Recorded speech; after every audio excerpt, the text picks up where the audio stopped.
It is officially spring on the homestead, and that means we have lots of things going on inside and outside, and I have this renewed energy to bake. So follow along as we get started. My spring bulbs have bloomed and they are absolutely beautiful. I just love to come out here and stare at them.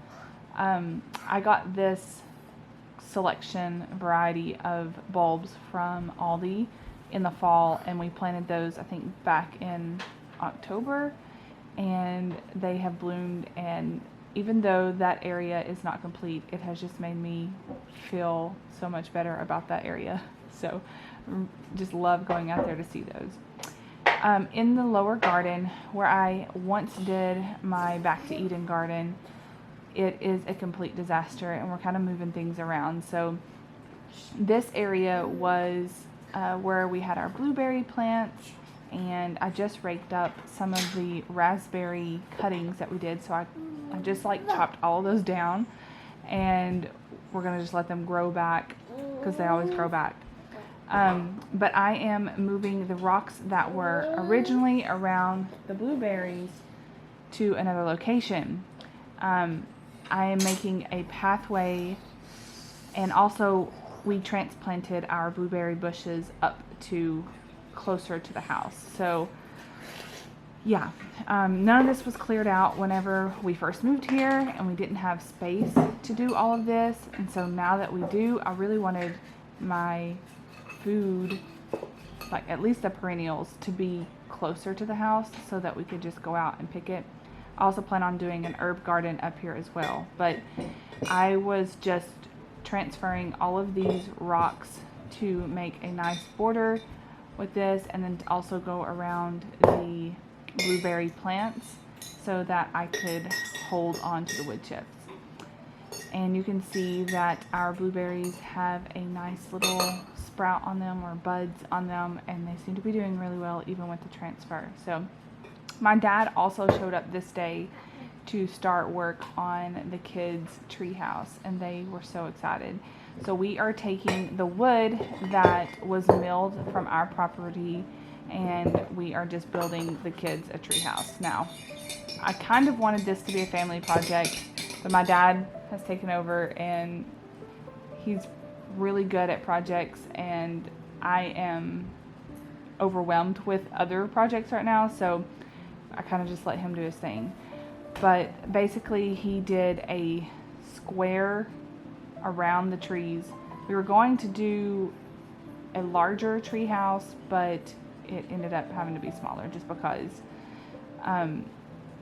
we didn't have wood that was long enough. So he just took a square and then we put that up. So here's me transplanting the last blueberry bush, and this had a humongous anthill around it.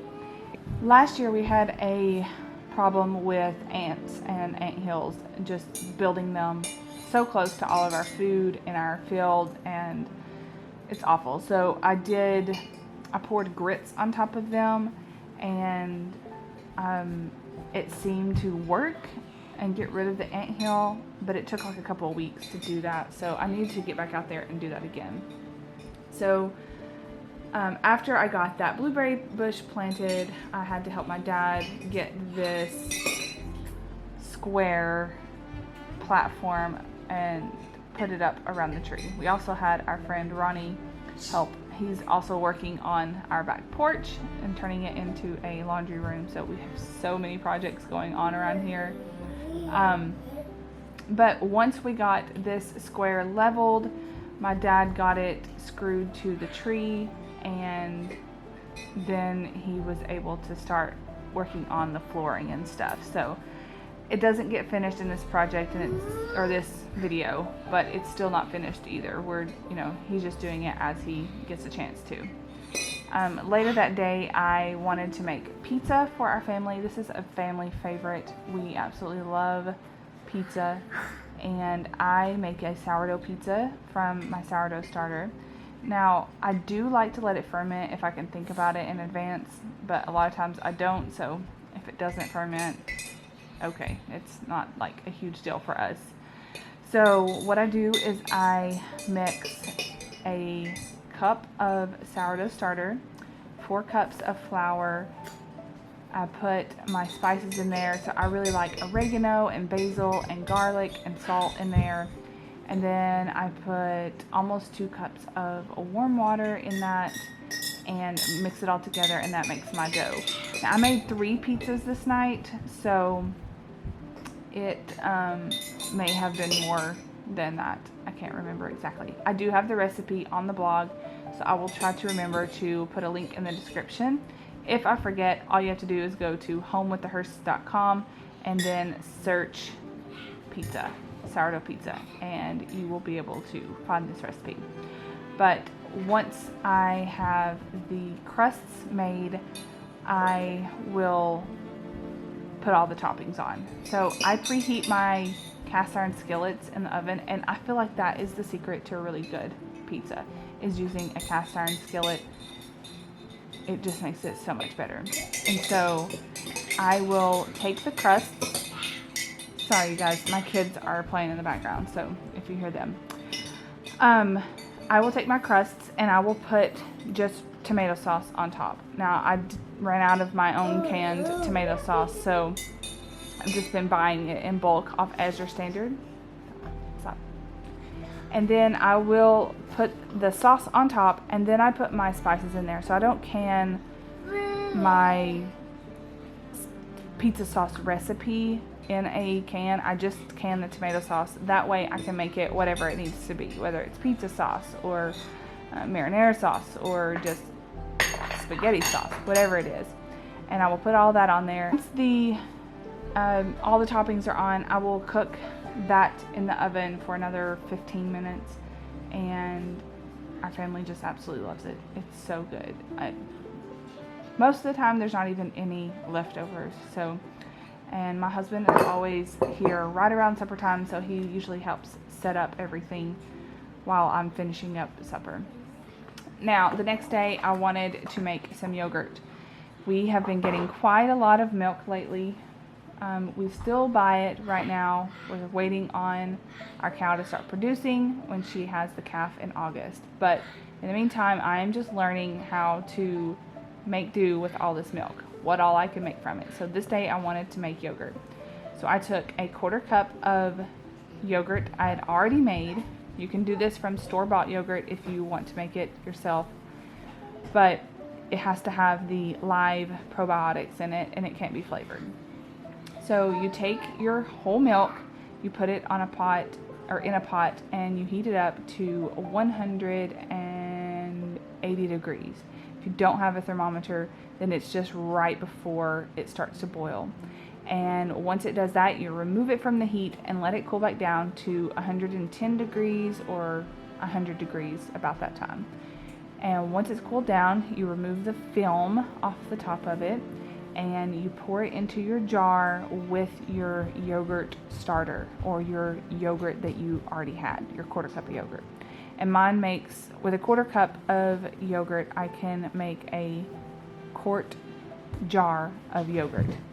You pour your cooled milk into that jar with your yogurt, and then it's time to incubate it. So what I do is I fill up a bowl with a lid with warm water, and then I put it into my oven that has been warm for some time, and then it's not on anymore. And I leave it in there for 6 hours. And then after it has sat in there for 6 hours, it has thickened up, and then I can just put it in the fridge. It's really easy. I've also been trying to lose some weight after having a baby, and I've decided to do intermittent fasting with high protein meals, and that way I can continue to build muscle, but just it's limiting my calories a little bit, but I'm also making sure that it's not affecting my milk supply. So with that being said, I have been making some protein balls. So it takes 2 cups of oats, 1/2 cup of peanut butter, 1/3 cup of maple syrup. I do 2 scoops of protein because 2 scoops for mine is 25 grams of protein. And then I also sprinkle in some spirulina and some salt once that is all mixed together, then I will put that in the fridge and create balls from it later. They're really good.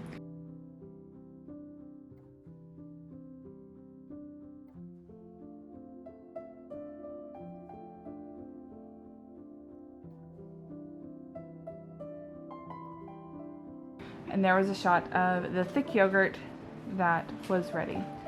I also wanted to redeem myself with ice cream. So the last video that you guys saw didn't turn out very well. I didn't follow the directions for the ice cream maker, and it didn't get cold enough. So I made sure that I put the ice cream maker's bucket into the fridge. It was already frozen. And then I mixed up all of my ingredients into a large bowl, which is 3 cups of cream, 1.5 cups of whole milk. I did like 3/4 cup of sugar and then 1/4 cup of maple syrup. Added in a little bit of vanilla extract, a little bit of salt, I think.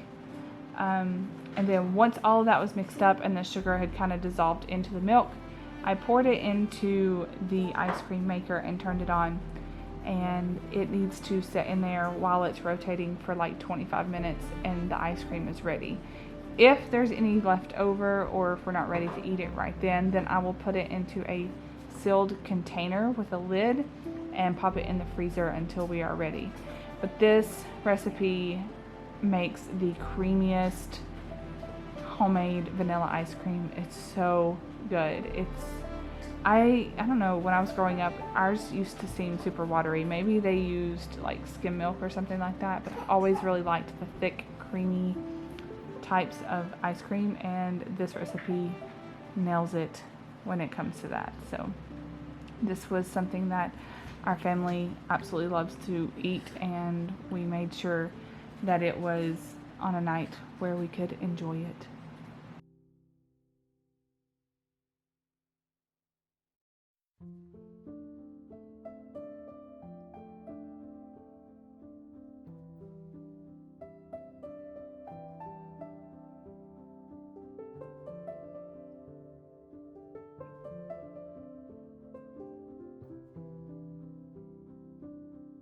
Also incubated some eggs, and I love this process. I love candling the eggs. So this incubator, I don't know, switched to Fahrenheit, I guess, and it was supposed to be on Celsius, so I wasn't really sure if this was going to work or not, but it did. And you can see like the veins when you candle a egg if it is growing. And so I was just looking, and now some of the eggs are too dark to be able to tell, so I was just candling those just to see which ones were growing and which ones I could see and all this stuff. It was pretty cool. I also had to up pot or transplant seedlings into larger containers. My yarrow, I planted it super close. I wasn't sure. I've never grown it before. I didn't know how all that was going to work. So what I did was just kind of gently tear apart the seedlings and place them into soil blocks. So I got this soil blocker off of Amazon, and I need to make a list in my Amazon storefront for gardening supplies, because this has been really cool and really easy.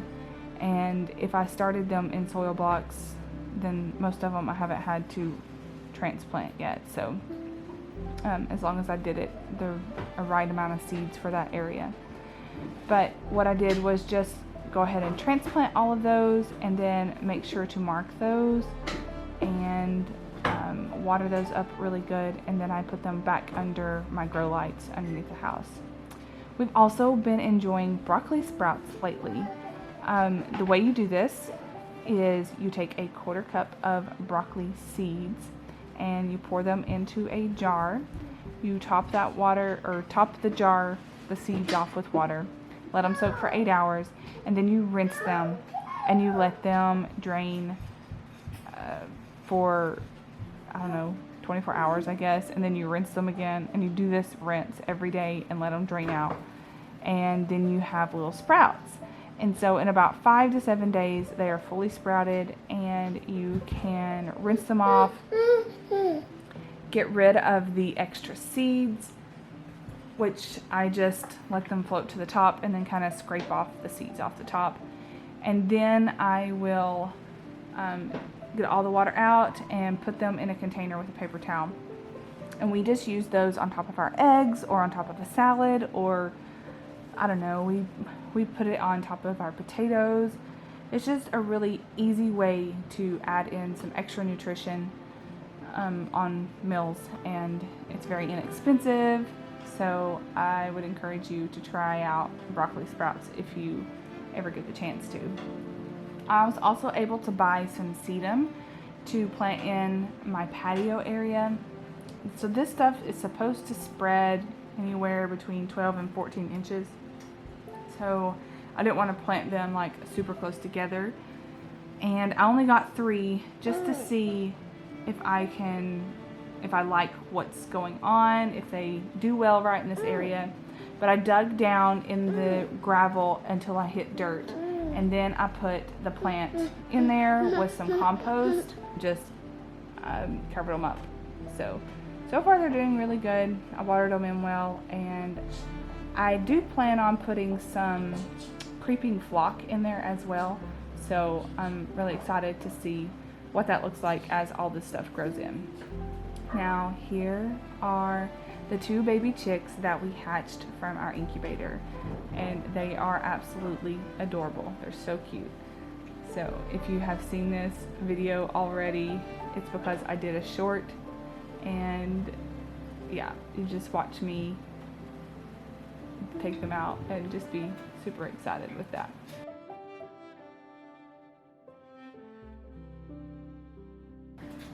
So I hope you guys enjoyed this video. Thanks for watching, and I will see you in the next one. Bye.